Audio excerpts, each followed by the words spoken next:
Kita akan kembali ke TNCC Mabes Polri pemirsa untuk melihat bagaimana jalannya sidang etik terhadap Barada Eliezer yang berlangsung secara tertutup. Ada rekan kami Leo Chandra yang mengabarkan dari sana. Leo, apakah sidang sudah dimulai pada saat ini?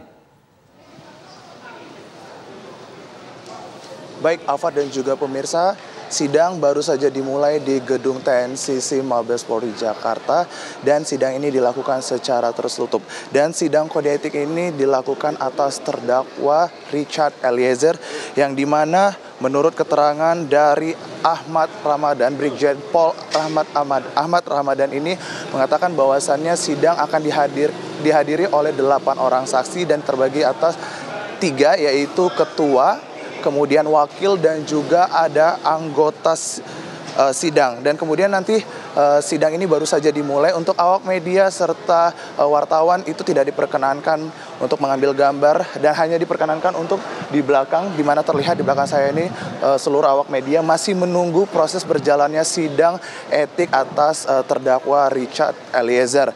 Dan diketahui juga bahwasannya hakim telah menjatuhkan hukuman 1 tahun 6 bulan terhadap terdakwa Richard Eliezer atas kasus pembunuhan berencana yang menewaskan Brigadir Joshua. Dan untuk hasilnya nanti akan masih kita tunggu update terbarunya seperti apa, itu kembali ke studio Alfa dan juga pemirsa. Ya, Leo, tadi Anda katakan ada 8 orang yang akan bersaksi untuk Richard Eliezer. Apakah diinformasikan juga mengenai siapa-siapa saja saksi-saksi yang dihadirkan untuk hari ini? Menurut keterangan dari Brigjen Pol Ahmad Ramadan, untuk saksinya sendiri memang belum diketahui dan belum dijabarkan juga begitu. Alfat, kembali ke studio. Sudah ada informasikah juga mengenai siapa yang akan memimpin sidang etik pada hari ini?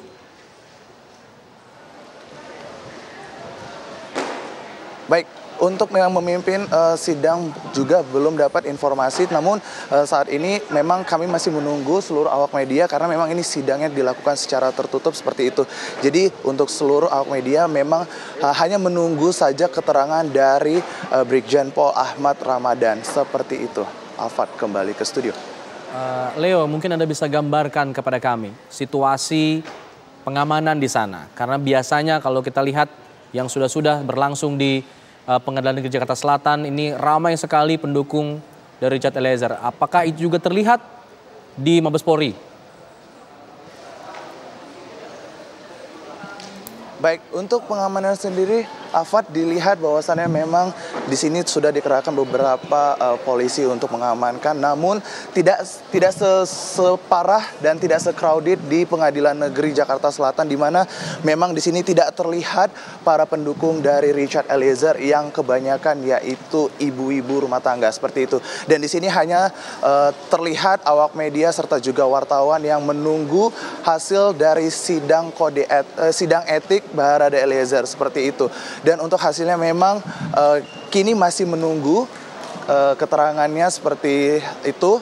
Dan memang di sini tidak terlihat separah dari Pengadilan Negeri karena memang teringat bahwasannya sidang kode etik ini memang dilakukan secara tertutup. Begitu, Alfat. Baik, Leo Chandra memantau langsung jalannya sidang etik Polri terhadap Barada Richard Eliezer.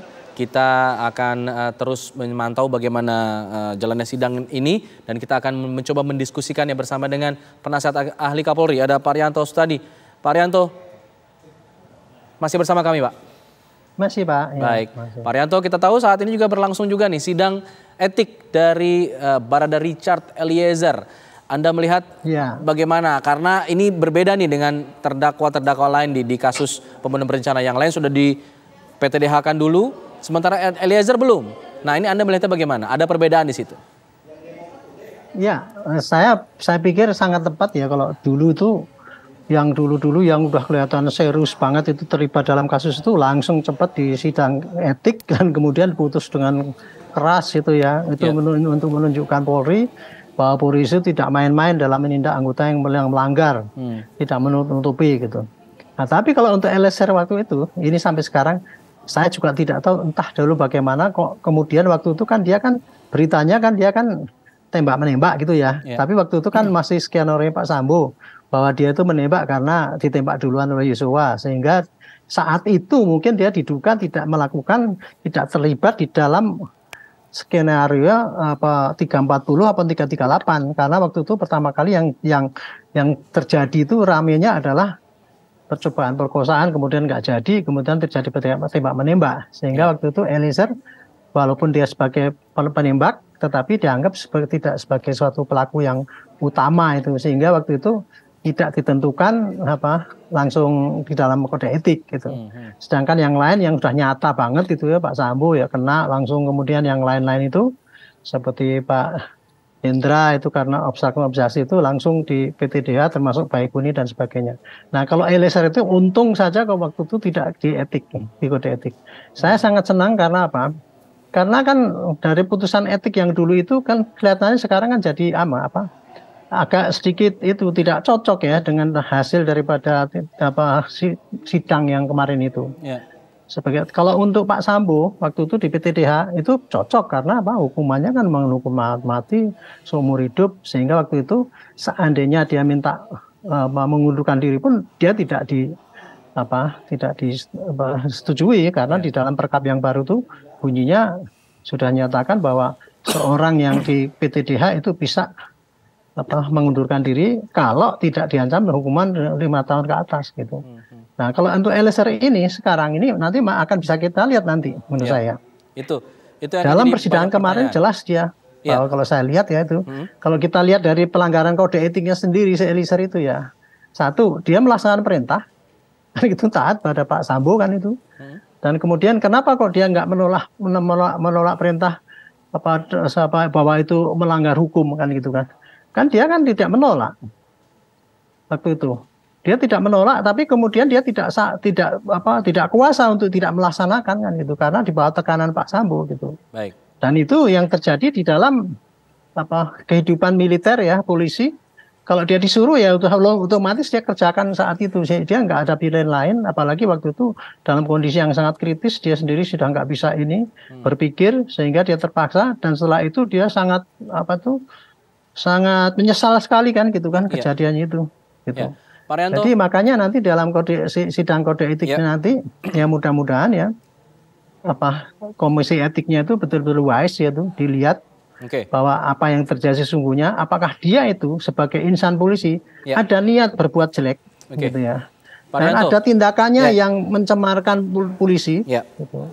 Karena niatnya dia, atau dia itu seorang yang sebetulnya patuh tapi kemudian jadi korban daripada suatu tindakan dari atasan yang tidak bertanggung jawab kan gitu. Itu nanti kita akan tunggu ya Pak Arianto di sidang etik pada hari ini. Nanti juga saya ingin bertanya mengenai nasib dari statusnya sebagai polisi dengan hasil sidang etik. Kami jeda dulu, kami kembali sesaat lagi.